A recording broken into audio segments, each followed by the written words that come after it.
नमस्कार दोस्तों, स्वागत है आपका हमारे एस्ट्रो मिथिला चैनल पर, जहां हम आपको धर्म, अध्यात्म और ज्योतिष से जुड़ी गुड और रोचक जानकारी प्रदान करते हैं। आज हम चर्चा करेंगे एक ऐसे विषय पर जो आज के समय में हर किसी के मन में उठ रहा है। कब होंगे कल की अवतार? जिस प्रकार से आज समाज में पाप, अधर्म, भ्रष्टाचार और अन्याय बढ़ते जा रहे हैं, क्या यह संकेत है कि कल की अवतार का समय निकट आ चुका है? आइए इस महत्वपूर्ण प्रश्न का उत्तर ढूंढने का प्रयास करते हैं। शास्त्रों में कलयुग को समय का अंतिम चरण माना गया है, जो कि अज्ञाता, पाप और अधर्म का युग है। यह वह युग है जिसमें धर्म की चार पायों में से केवल एक पाया ही शेष रहता है। सत्य, करुणा, तप और दान की जगह कलयुग में असत्य, हिंसा, आलस्य और लोभ ने ले ली है। कलयुग की शुरुआत महाभारत के युद्ध के बाद मानी जाती है और इसके अंत में कल की अवतार का आना निश्चित बताया गया है। श्रीमद् भगवत पुराण में कहा गया है कि कलयुग में जैसे जैसे समय आगे बढ़ेगा, पाप और अधर्म की मात्रा बढ़ती जाएगी। लोग सत्य और धर्म से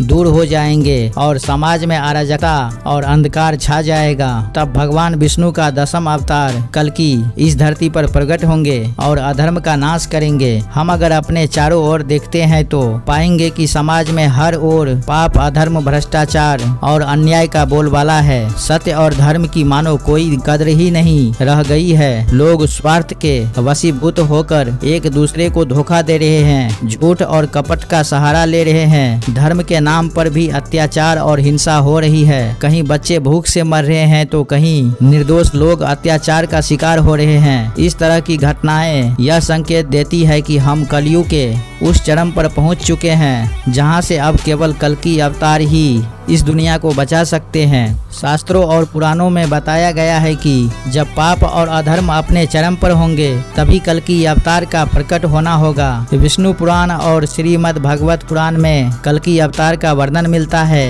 कहा गया है कि भगवान विष्णु का यह अवतार संभल ग्राम में जन्म लेंगे और उनके माता पिता का नाम विष्णु, यशा और सुमति होगा। कल की अवतार के हाथों में एक चमकती तलवार होगी, जिससे वे अधर्मियों का नाश करेंगे और धर्म की पुनः स्थापना करेंगे। कल की अवतार की कथा से यह संकेत मिलता है कि चाहे पाप और अधर्म कितना भी बढ़ जाए, लेकिन अंत में सत्य और धर्म की ही विजय होती है। जब भी समाज में अधर्म का प्रकोप बढ़ता है, तब ईश्वर किसी न किसी रूप में अवतार लेते हैं और धर्म की स्थापना करते हैं। अगर हम आज के समय में देखें तो ऐसा लगता है कि कलयुग अपने चरम पर पहुंच चुका है। इस तरफ अनैतिकता, भ्रष्टाचार और अन्याय का बोलबाला है। धार्मिक स्थल भी राजनीति और स्वार्थ के अड्डे बन गए हैं। नैतिक मूल्यों की गिरावट इतनी हो चुकी है कि लोग सही और गलत में फर्क नहीं कर पाते। ऐसे समय में कल की अवतार का आगमन अनिवार्य प्रतीत होता है। धर्म गुरु और ज्योतिष भी यह मानते हैं कि वर्तमान समय में जो घटनाएं हो रही है, वे कल की अवतार के निकट आने के संकेत हो सकते हैं। पापियों और अधर्मियों को दंडित करने और धर्म की पुनः स्थापना के लिए कल की अवतार का प्रकट होना अनिवार्य है। कल की अवतार का आगमन न केवल पापियों और अधर्मियों के लिए एक चेतावनी होगी, बल्कि धर्म और सत्य के मार्ग पर चलने वालों के लिए उम्मीद की किरण भी होगा। जब भी समाज में धर्म की स्थिति कमजोर होती है, तब ईश्वर किसी न किसी रूप में अवतरित होते हैं और सत्य की स्थापना करते हैं। हमें यह नहीं भूलना चाहिए कि ईश्वर केवल वही करते हैं जो इस सृष्टि के संतुलन के लिए आवश्यकता होता है। आज अगर समाज में पाप और अधर्म बढ़ रहे हैं, तो यह हमें भी आत्मचिंतन करने की प्रेरणा देता है। हमें अपने भीतर के पाप और अधर्म को दूर करना होगा और धर्म के मार्ग पर चलना होगा। कल की अवतार की प्रतीक्षा केवल बाहरी घटना नहीं है, बल्कि यह एक आंतरिक सुधारना है और धर्म की स्थापना करनी है। दोस्तों, आज के समय में कल की अवतार का महत्व भी बढ़ जाता है। जब समाज में पाप, अधर्म और अन्याय अपने चरम पर पहुंच जाते हैं, तब ईश्वर का अवतार होता है और धर्म की पुनः स्थापना होती है। हमें भी अपने जिम्मेदारियों को समझना चाहिए और धर्म, सत्य और नैतिकता के मार्ग पर चलने का प्रयास करना चाहिए। कल्कि अवतार की प्रतीक्षा करते हुए हमें भी अपने भीतर के कल्कि को जागृत करना होगा, यानी हमें अपने जीवन को धर्म और सत्य के मार्ग पर लेकर आना होगा। शास्त्रों और पुराणों में कल्कि अवतार के आगमन के समय और लक्षणों का वर्णन किया गया है। सबसे प्रमुख भविष्यवाणी विष्णु पुराण में मिलती है, जहां कहा गया है कि जब समाज में अधर्म और अन्याय अपने चरम पर होंगे तब भगवान विष्णु कल्कि रूप में अवतरित होंगे। इसके अलावा कई अन्य भविष्य वक्ताओं और धर्म ग्रंथों में भी कल्कि अवतार के समय और उनके कार्यों का विस्तार से वर्णन किया गया है। कुछ विद्वानों का मानना है कि कल्कि अवतार का समय नजदीक आ चुका है, क्योंकि वर्तमान समय में समाज की स्थिति उन लक्षणों से मेल खाती है जो शास्त्रों में वर्णित है। इस धार्मिक गुरुओं ने भी कुछ विद्वानों का मानना है कि कल्कि अवतार का समय नजदीक आ चुका है, क्योंकि वर्तमान समय में समाज में स्थिति उन लक्षणों से मेल खाती है जो शास्त्रों में वर्णित है। कई धार्मिक गुरुओं ने भी इस ओर इशारा किया है कि अब समय आ गया है कि समाज को पाप और अधर्म से मुक्त करने के लिए भगवान का अवतार हो। लेकिन यह भी समझना महत्वपूर्ण है कि भविष्यवाणियां समय के साथ बदल सकती है। कई बार ये भविष्यवाणियां संकेत मात्र होती है, जो हमें यह समझाने के लिए होती है कि हमें धर्म के मार्ग पर चलने की आवश्यकता है। यह भी संभव है कि कल्कि अवतार का समय आ चुका है और वे किसी रूप में हमारे बीच हो, लेकिन हम उन्हें पहचान नहीं पा रहे हैं। ईश्वर का अवतार हमेशा स्पष्ट रूप में नहीं होता, अपने कार्यों से अपनी पहचान कराते हैं। कल्कि अवतार की प्रतीक्षा में हम क्या कर रहे हैं, यह प्रश्न अक्सर हमारे मन में उठता है। शास्त्रों में कहा गया है कि भगवान की भक्ति और धर्म के मार्ग पर चलने से ही हम पाप और अधर्म से मुक्त हो सकते हैं। हमें अपने कामों पर ध्यान देना चाहिए और यह सुनिश्चित करना चाहिए कि हम जो भी कर रहे हैं वह धर्म और सत्य के अनुसार हो।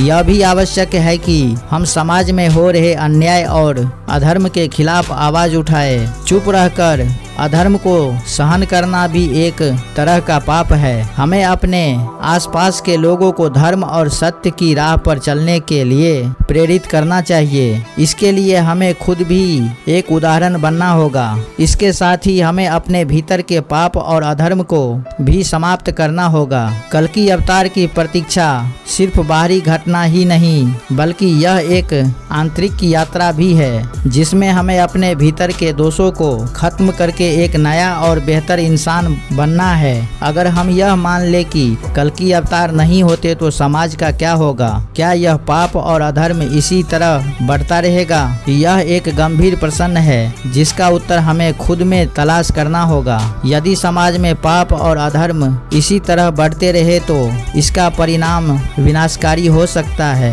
मानवता की पूरी संरचना खतरे में पड़ सकती है। आज हम जिस तरह के संकटों का सामना कर रहे हैं, चाहे वह पर्यावरणीय संकट हो, सामाजिक असमानता हो या फिर आर्थिक भ्रष्टाचार हो, यह सब इसी ओर इशारा करते हैं कि अगर हम नहीं सुधरे तो विनाश अटल है। इसीलिए यह जरूरी है कि हम कल्कि अवतार की प्रतीक्षा करते हुए अपने कार्यों पर ध्यान दें। हमें यह समझना होगा कि ईश्वर केवल वही करते हैं जो मानवता के भले के लिए हो। अगर हम अपने भीतर की इच्छाओं को पहचाने और उसका पालन करें तो शायद हमें कल्कि अवतार की आवश्यकता ही न पड़े। कल्कि अवतार के आने से पहले कुछ संकेत मिलते हैं जिनका वर्णन शास्त्रों में किया गया है। इन संकेतों में समाज में बढ़ती अशांति, प्राकृतिक आपदाओं का बढ़ना और धार्मिक मूल्यों की गिरावट शामिल है। आज अगर हम अपने चारों ओर देखें तो हमें ये सभी संकेत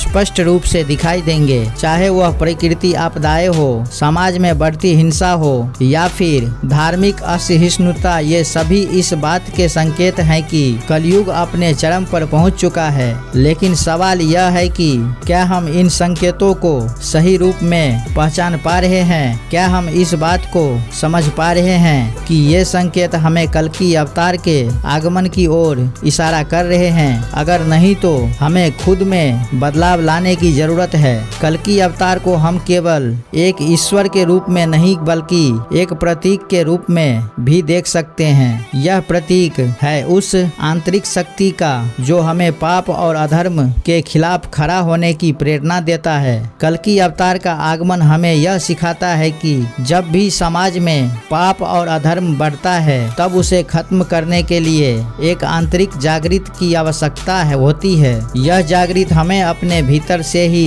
मिल सकती है। हमें यह समझना होगा कि कल्कि अवतार के प्रतीकात्मक महत्व को समझकर हम अपने जीवन में सुधार ला सकते हैं। हमें यह याद रखना चाहिए कि जब भी हम सत्य और धर्म के मार्ग पर चलेंगे तब हम खुद भी एक तरह से कल्कि अवतार का हिस्सा बन जाएंगे। दोस्तों, इस पूरी चर्चा का उद्देश्य केवल कल्कि अवतार की प्रतीक्षा करना नहीं है, बल्कि यह भी है कि हम अपने जीवन को सुधारें और धर्म के मार्ग पर चलने का संकल्प लें। अगर हम सब मिलकर सत्य और धर्म की राह पर चलें तो शायद हमें किसी अवतार की प्रतीक्षा ही ना करनी पड़े। हम खुद ही अपने जीवन में वह बदलाव ला सकते हैं जो हमें एक बेहतर समाज की ओर ले जाएगा। तो आइए इस वीडियो के माध्यम से हम सब यह संकल्प ले कि हम सत्य, धर्म और न्याय के मार्ग पर चलेंगे और इस दुनिया को एक बेहतर जगह बनाने में अपना योगदान देंगे। अगर आपको यह वीडियो पसंद आया तो इसे लाइक करें, शेयर करें और हमारे चैनल को सब्सक्राइब जरूर करें। इस महत्वपूर्ण विषय पर अपनी राय कमेंट्स में जरूर बताएं। हम जल्दी ही एक और रोचक विषय के साथ आपके सामने हाजिर होंगे। तब तक के लिए धन्यवाद।